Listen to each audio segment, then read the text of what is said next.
और आज का ये जो मातृ सम्मेलन का माहौल है, एक चीज बोलने का तात्पर्य यह है कि प्रकृति कितनी खूबसूरत है ना। और नारी तो प्रकृति का एक रूप ही है। ठाकुर बोल रहे हैं माँ हर एक रूप में बहुत खूबसूरत है। ये प्रकृति का एक जो बोलते हैं ना साकार रूप है नारी। वो चाहे किसी की बेटी हो, बहन हो, कन्या हो, पुत्री हो, किसी की पत्नी हो, किसी की माँ हो, चाहे वो देखने में कैसी हो, पर उसका जो स्वभाव है वो बहुत खूबसूरत है। इसीलिए शायद कभी एक बच्चे को ना उसकी जो माँ है वो असुंदर कभी नहीं लगती, जैसे भी देखने में हो। सबसे बड़ी चीज होती है ना उसका प्रेम। और नारी प्रेम का स्वरूप होता है।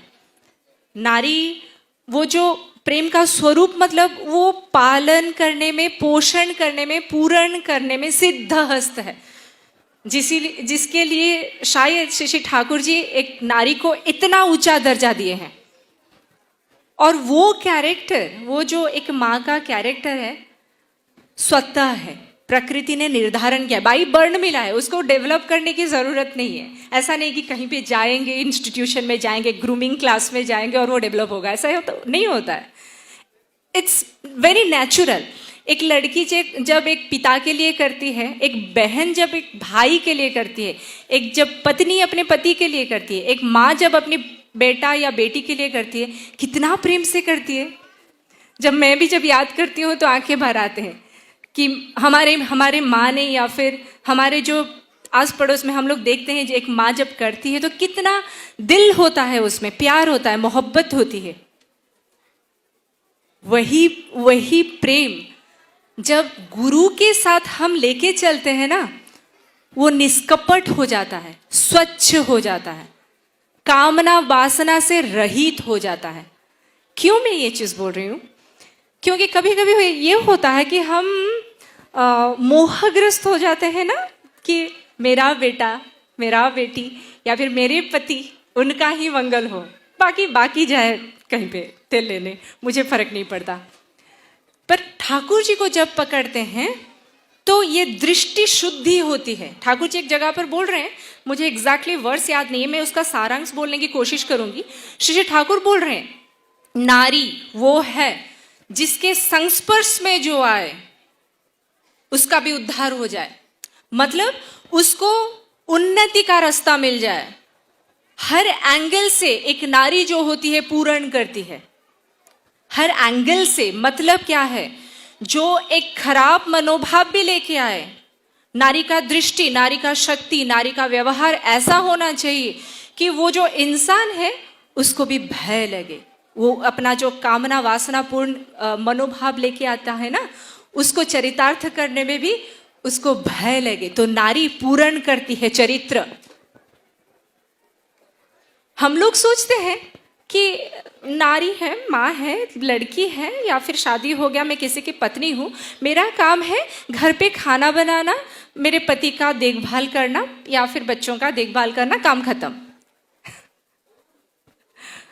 तो वो लिमिटेड हो गया ना, वो चीज लिमिटेड हो गया। एक प्रकृति का जो स्वरूप है इतना सुंदर, जहां भी रहे सबको उत्फुल्लित करेगा, सबको उन्नति की ओर लेके चलेगा, सबको उद्वर्धन की ओर लेके चलेगा। वो अगर लिमिटेड हो जाए तो कहाँ का नारीत्व?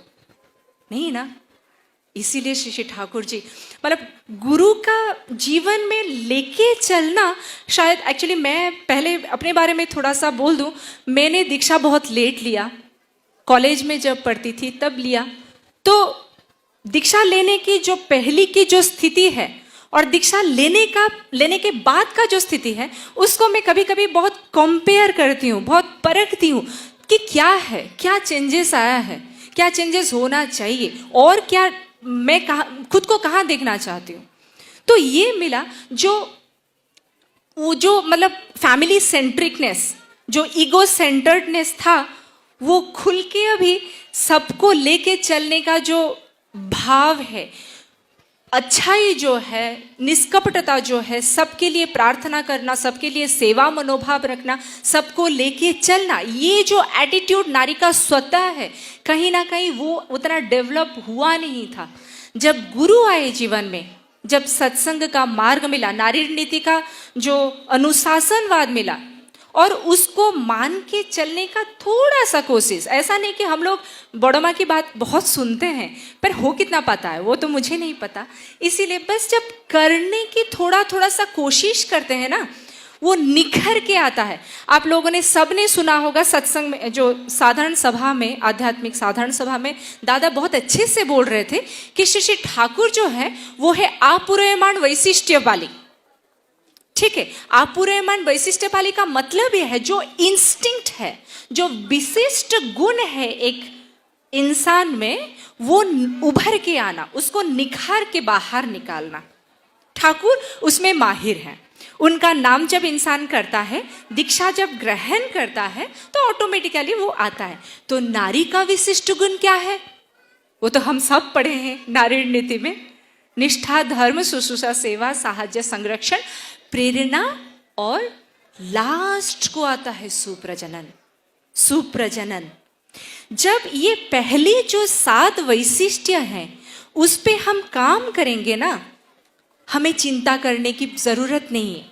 वो जो माँ कितने अच्छे से बोल रही थी सुप्रजनन की बातें, 9 महीने में हमें फोकस्ड नहीं रहना पड़ेगा, दैट विल बी स्पॉन्टेनियस। क्यों? एक आलोचना में प्रसंग में से ठाकुर जी की बात पढ़ रही थी, ठाकुर बोल रहे पति और पत्नी, एक नर और नारी जिस भाव भूमि में खुद को लेके जाते हैं या फिर कंटिन्यूड रखते हैं खुद को, वैसे ही उस वाइब्रेशन का एक सोल को खींच के लेके आते हैं। It is not a matter of single day, not at all. एक दिन में नहीं होगा, मैं आज महाभारत देख लिया, आज थोड़ा सा रामायण पढ़ लिया, आज थोड़ा सा कुछ सतनाम कर लिया, सत्संग अटेंड कर लिया तो हो गया, नहीं। मैं अपने कर्म से, अपने भाव से अपना एक व्यक्तित्व बनाती हूं, अपना एक वाइब्रेशन बनाती हूं, और वही वाइब्रेशन से मैं अपने घर पे जहां पर रह रही हूं, मेरे जो पति हैं, मेरे जो बच्चे हैं या फिर नहीं हैं, जो भी लोग मेरे साथ रहते हैं, वो वाइब्रेशन को स्प्रेड करती हूं। मुझे एक बहुत अच्छा लगा श्री राजू दा का एक बातें, जो होता है कि हम सुनते तो हैं, संचारण नहीं करते, समझते हैं पर समझाते नहीं है, कान में घुसता है पर चरित्र में रंजित नहीं होता। ये यहां पर जो गैप होता है ना, उसको फील करना है। अभी हमने सुन लिया कि नारी का सब कुछ अच्छा गुण भगवान ने दे के भेजा है, प्रकृति ने दे के भेजा है, पर उसको स्प्राउटेड तो करना पड़ेगा। जैसे एक बीज में अंकुरित का वो जो कंडीशन है वो सुप्त है, उसको अच्छा सा मौका देना पड़ता है, एक वैसे क्लाइमेट क्रिएट करना पड़ता है उसको अंकुरित करने के लिए। वैसे ही हम हैं, हमारे अंदर सारी संभावना है, सब कुछ है, पर वो उभरेगा कैसे? कैसे उभरेगा? ऐसे ही नहीं। आज मैं पढ़ाई कर रही हूं, कल को शादी होगी, परसों बच्चे होंगे, क्या मुझे सब कुछ ज्ञान आ गया? नहीं, उसके लिए भी कुछ एजुकेशन चाहिए, कुछ लर्निंग्स चाहिए, और वो मिलता है गुरु पकड़ने से। सिंपल सी बात है। गुरु कोई मतलब धर्मांतरीकरण की बात नहीं है। गुरु कोई ऐसा नहीं है कि हाँ कुछ ले लिया तो स्ट्रिक्टली मेरा लाइफस्टाइल पूरा चेंज, या कुछ नहीं। It's a perfect lifestyle addition to the present life. कुछ अच्छा करना, जैसे हम 10th के बाद कॉलेज जाने की कोशिश करते हैं, कॉलेज के बाद प्रोफेशन ढूंढते हैं, कैरियर ढूंढते हैं। जैसे माँ अभी गाना गा रही थी, कितना परफेक्शन पे, तो उनको तो उतना टाइम तो लगा होगा एक साधना करने के लिए। हमें भी वही है, एक जीवन मिला है, अच्छा कुछ नहीं करेंगे क्या? ऐसे ही बस जिंदगी खत्म करना है? नहीं, जितनी पॉसिबिलिटी है उसको उभार के लेके आना है, और वो काम के लिए मौका दे रहे हैं आज के वर्तमान आचार्य देव। वर्तमान आचार्य देव जो आए अभी बोल रहे हैं कि माँ का जो पॉसिबिलिटीज है, डीपी वर्क क्या है, इतने सारे डीपी वर्क के बारे में बात किया जा रहा है, क्या है वो?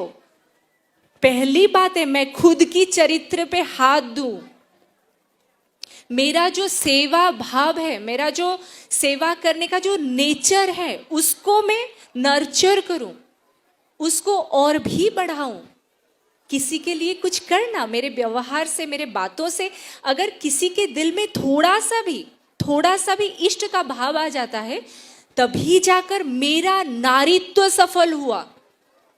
कितनी बड़ी बात है, आप सोचिए। ठाकुर बोल रहे हैं, जो नारी अपने पति को, पुरुष को इष्ट के रास्ते पर प्रेरणा नहीं दे पाती, वो सती नारी है नहीं।